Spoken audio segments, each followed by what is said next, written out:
Okay, I'm here with Cooper. Cooper is well, he's clearly a Chihuahua. No, Cooper's a Yorkie, and he has a resource guarding issue. In this video, I'm going to go over how you can stop a dog from resource guarding. Now, resource guarding is a very natural thing for dogs to do in the wild. If they have some food and another dog comes around, they need that resource for survival.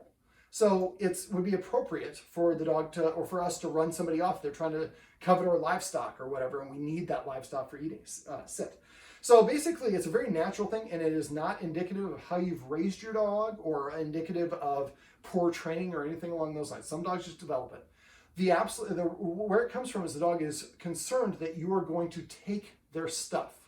So if you have a dog that resource guards, the absolute worst thing that you could possibly do is try to forcibly take that stuff away, because you validate every single part of the dog's perception. And that's what everybody does. So what we want to do instead is we want to create a positive association. When a person approaches, it's a good thing. And this is why we don't consider it resource guarding a form of aggression, because once the resource is gone, the dog's behavior changes. Now, I have a bully stick here, a bully bite. If I have it, it's mine. If I give it to him, it's his. Let's get better camera presence. We talked about this off camera a minute ago. So if I let him chew on it like this, he hasn't done it for me so far. But if I do this, it's ours. It's not his, it's not mine, it's ours. So he's not going to chew, he's not going to bite me for it because we both have possession of it. And you see, he really likes it. Now, I don't know if we'll actually get him to resource guard in this video. We don't need to, but I'm going to let him have it, which if you're doing resource guarding, you might want to get the dog used to it, like over here.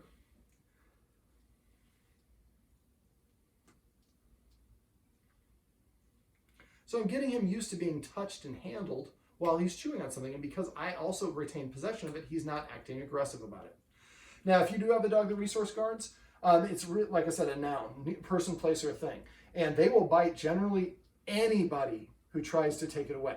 Now, if you absolutely have to take it away, if you can find a way to put a leash around the dog's head and lift their head up, it seems to be the easiest way when you actually have to take it away. But really, you don't want to take it away at all. You want to create a situation where the dog drops. Now, to get a dog to drop, we'll see if I can get him to drop with this. This is a high value item. I don't know if we do it. Normally what I would do is I'd have a high value training treat. He's got the thing in his mouth. We'll see if I can get him to achieve it. He's trying to chew it with his molars. So let me wait for him to turn his head. I'm going to let him have the whole thing. He's like, this is great though. You're holding it. I can get a good chew on. And this gets him used to chewing on it when he's really close proximity to people. So this isn't a bad thing for you guys to do as well. All right, so let's go ahead and let you have that. Cooper. So that's what I mean about being a high value item. It's too high, he's not willing to give it up. So to teach your dog to drop, you just have low value items like toys that are not ingestible like that. And when he picks one up on his own volition, he's walking around the house and he's got it in his mouth, you pull the toy out, the treat out, go over and just touch it and hold it near his mouth. And this is not something he's guarding, this is just low value items. And you don't give him any commands. Wait, when he spits it out, don't show any interest, don't pick it up, put the treat in his mouth, say the word drop, and then walk away. So now when I say drop, it just means if I drop what I got on the floor, I'm gonna get something better than what I have and I get my original stuff back. That's a really good deal. After a while, he'll continue doing that. Hey, buddy. Yeah, he likes these treats. That was actually a good drop. Okay, so what we want to do instead is we want to, instead of him thinking that when I have stuff, people are going to steal my stuff because that's what they've proven to me, what we're going to do is we're actually going to teach him that good things happen. Now, since you're probably not going to cooperate, I'm going to use my water bottle to represent Cooper. So let's say this is Cooper, and he has a bully stick or a piece of underwear or something he's not allowed to have.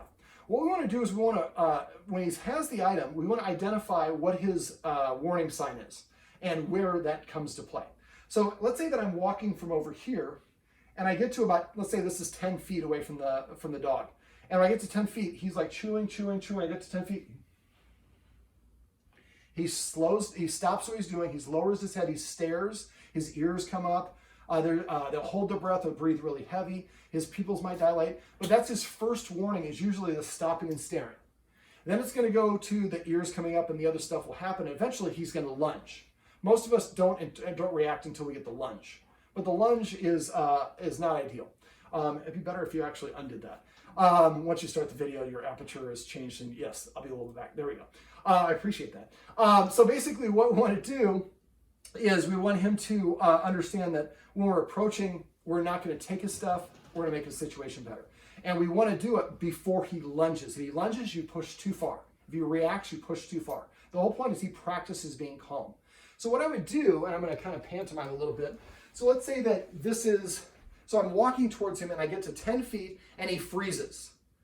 I stop. Now, if I continue moving towards him, he's going to eventually lurch towards me. So what I do is I was at 10 feet or whatever the distance is. I recognize that he froze. So I stop at this distance. I measure or take account for what this distance is. And I turn and walk away. Usually I have more room over here. Then I come back and I have a treat and I stop at 11 feet. And I throw the treat at him and then I turn and walk away. Then I would approach him this angle. Stop at 11 feet, turn treat, walk away. This angle, this angle, this angle. So we want to approach him all different angles whenever possible. And we're stopping at 11 feet at each time we do this so that we're giving him the reward and it's happening before he even warns us that he's uncomfortable with our presence. After you've repeated, and I usually do, if you get in the middle of the room, probably about 6 or 8 or 10 approaches until you've gone all the way around. Then I would, and if he seems like he's still on the fence, I might do it again at 11 feet. But let's say he seemed pretty relaxed. Then after I do my first circle, I might go to 10 feet. And I gotta approach, go to 10 feet, roll the treat, walk away, keep approaching. One of the things he does like to guard is the bed in the bedroom. So he's on the bed. We're gonna approach from the hallway, throw a treat, turn around, walk back down the hallway. It'd be better if we could do multiple angles, but that's only really one angle that you're gonna approach. So what we're saying is when we approach, our arrival means a presence of treats falling from the sky. So instead of you being worried that we're going to take your stuff, we're actually making your situation better. So at first it's 11 feet. Then as you go around it, then you try to go to 10 feet. Now, if he starts getting stiff or freezes again, that's his way of saying I'm getting close to my limit. You want to always stop before he reacts. The whole point, the last thing he does is what he's going to remember the best. So make sure the last one you do is a perfect success. So at first it might be, you might go around once at 11 feet, then once at 10 feet. When you try to go to 9 feet, he stops, he gets freezing again. Okay, so we back up, do another couple at 10 feet, so we end on a successful note, then we walk away. And then we come back the next day, or next time we have an opportunity, and we start at maybe 9 feet, or at 10 feet, and go to 9 feet. So you want to start about 1 foot beyond where your previous mark was. And it might be different in this room versus the bedroom, and different objects might be different, so you might need a little bit of a chart that you keep track of. But eventually you get to the point where you can be right here, and almost give him the treat out of it, and he's almost like dropping the stuff out of his mouth because he's going to drop it anyways, get the item. And then guess what? You don't take it. Now, let's say he does have something you do need to take. He's got a shoe or something you have to get from him, a chicken bone that you don't want him to have. Well, in that case, I would have 2 treats for the drop. So what I would do is I first establish a drop. Now, if he's guarding, then that means we need to practice more. So I come up and I hold it up. He drops the item. I put it in his mouth, and while I do that, then I go there. Then I pick up the item while he's moved away, and I replace it with a bully bite or some other item of equal or greater value. So he doesn't ever feel like he gets shorted. But if you just come up and forcibly take the stuff from him, that validates his concern, and you prove his reason, and next time I'm going to guard even more. So we're just going to completely undo that, and this is the benefit and the wonderful part of positive modern dog training. It's all positive. So he looks at it as a positive when you approach, as opposed to something I have to guard. All right, Cooper, sit. This handsome fellow is Cooper, and these are some tips and tricks you can use if you have a dog that likes to resource guard people, places, or things.